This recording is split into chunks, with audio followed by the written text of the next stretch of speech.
Viva, nice to meet you. Hi, nice to meet you. Could we start by you introducing yourself to the audience? Yes. So, hi, my name is Vibha Veluturi. I'm from Washington State, and I took the brand analyzing the brand strategy and marketing strategy in a digital age course from the CCIR program. Yeah, nice to meet you, Viva. And so, can you start us off by telling us a little bit about how you decided on this course? Yeah, so I've always had an interest in business. I actually started, you know, learning about business and strategy through economics. I took an economics course my freshman year summer.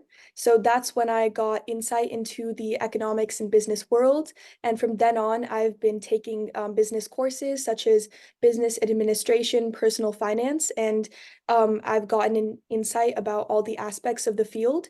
And marketing is something that connects the business industry with consumer demand. So it is the center of the entire industry. So I thought marketing and brand strategy would be a great way for me to learn more about the industry. And that is why I took the course. Yeah, tell us whether, this course sort of met your expectations, if it exceeded your expectations, or was it like? I thought the course definitely exceeded my expectations. Coming into the course, I did know that I would be given a lot of information and um, a lot of information about the course. So I did know it would be a lot of workload as well. So the sessions that Dr. Tom Hafen, my professor, gave was very insightful, and I learned so much about the marketing industry and brand strategy. And what really was an augmentation of the course, what exceeded my expectations, was the fact that the professor gave advertisements of how many companies, large companies, applied the marketing concepts that we learned in class. And aside from that, he did show a marketing campaign that he came up with his company.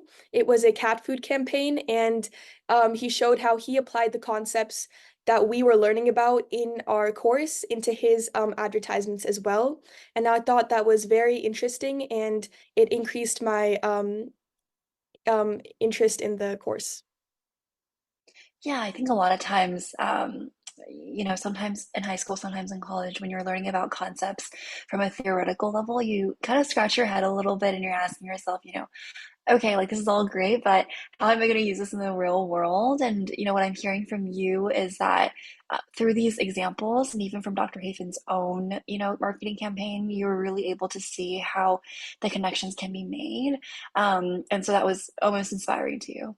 Yeah, I feel like, especially in high school, in your classes that you take, you learn about the concept, but you don't necessarily use that in the real world. So you don't know how that is being used in your day-to-day life. And I feel like that's why many students are not able to gain as much interest in the classes or courses that they are taking. But in this course, I was able to see the connection from the classroom to the real life. And that is why it was so inspiring to me. Yeah, definitely. And what was your specific research paper on? So, my research paper was analyzing the marketing strategy of Trader Joe's. Trader Joe's is a grocery store in America. It's only in that country, so it's not an international chain, but it is a very popular grocery store chain. And I think that the supermarket industry itself is overlooked upon regarding marketing and brand image because people may think it's a grocery store, everyone needs it, it's in the physiological segmentation. So people may think that supermarkets don't necessarily need as much advertising, but if you think about it, and after a lot of research that I have done, you see that many of the grocery stores in this industry, especially in America, it is a cutthroat industry. There's a lot of competition, so all the businesses are taking part in many marketing strategies, whether the consumers know it or not, and this includes many psychological strategies as well. So that was very interesting to me, and I think that I was able to shed some light on an industry regarding marketing that many people do not necessarily look at often. Yeah, that's so clever. Also, I love Trader Joe's.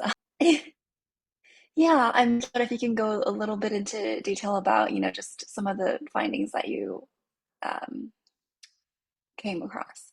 Yeah. So I started off with Trader Joe's because I love the company. I love all their products. And in addition to that, I do have many locations in Washington State. They are fairly popular in Washington and California. So I was able to conduct primary research. So using my secondary research and primary research findings, I found out that they use various pricing strategies and psychological marketing strategies. So the main pricing strategy that I found that is particular towards Trader Joe's is called private labeling. So whereas many other grocery stores such as Kroger or QFC and Safeway, Fred Meyer, all of these grocery stores have brands and products with various labels. It's not their own label. However, Trader Joe's, if you notice, actually 85% of their products are from their own label. So with this, they're able to reduce their own price and the consumer price is lowered. So Trader Joe's gets more of the profit too.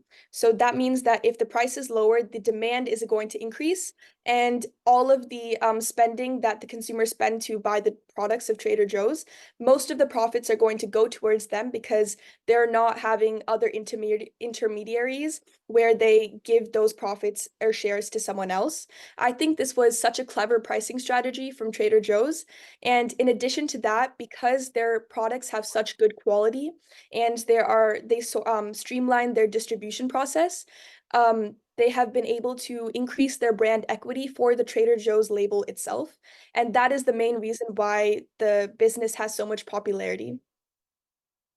That is so interesting. And I'm wondering, if you'd be interested even in a future product. And this is just my curiosity, but looking at a brand like Trader Joe's, where a lot of it, like you mentioned, is in-house rather than outsourcing suppliers, and comparing that to something like Costco, where there are a variety of brands, but they're still able to, based off of the bulk of the material, like the sheer size of each packaging, and having to reduce that for the consumers as well. But awesome, like super interesting. And I'm wondering, can you tell us a little bit about, your interactions with the professors and the TAs throughout this process, and how that was helpful or not so helpful for you in terms of, developing your project?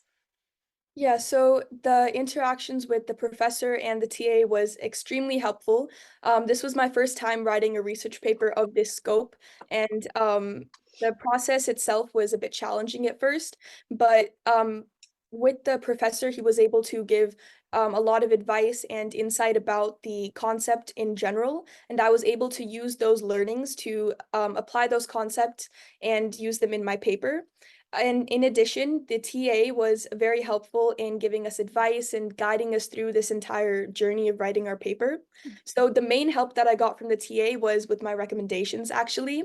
And he was able to help me with adding more detail to my recommendations and any numeric values to increase the credibility of my recommendations. All of that was great help. And another primary factor that really helped me improve my research paper was that the professor gave a one-on-one session to improve our papers. So I was able to use this one-on-one session, and I actually changed my paper a lot with this, and it really helped improve my paper. Yeah, so it sounds like there was a lot of support, not only in the content, but also sometimes in the structure, of the sessions. And so that definitely, made you feel like you weren't, tossed out into the wild to write your first, formal research paper. And so tell us a little bit about whether you have plans to showcase this work, either through a conference, or even back home at school, or even in a journal. What are your plans? So I am planning to publish my paper. So I am going to apply to many journals, and I think I have a pretty good chance at getting it published. So I'm starting that process currently, and I'm going to keep continuing it until my paper gets published. Yeah, and just to clarify, this is a process that's going to continue even after, the formal 14 weeks of the program terminates. Yes. And CCIR has been very generous in giving us numerous journals that we can reach out to publish our paper. So that was very helpful to me. Yeah, definitely. Are there any questions, that I didn't get to ask you that you wish I asked, so that you could, share more of your experience with the students? I think the main The most significant part of my experience that I felt like that I wanted to share was my primary research and my immersion process. I think one challenge in my immersion process that I feel like other researchers could gain insight from to help with their primary research is that if you're researching private equities, it's going to be a bit challenging at first. So I reached out to the head managing team of Trader Joe's, so their corporate facility, and I asked them for certain marketing strategies they have, if I can interview their team, and some of the financial information, because that is an important aspect of when you're analyzing a company as a whole. And they actually declined all my requests because they are a private equity. So this kind of felt like this was that moment when I felt I was really challenged and I didn't know what to do and how to proceed forward. But after some guidance with my TA and the professor, I was able to come up with a plan where I interviewed loyal customers and how they viewed Trader Joe's as a brand.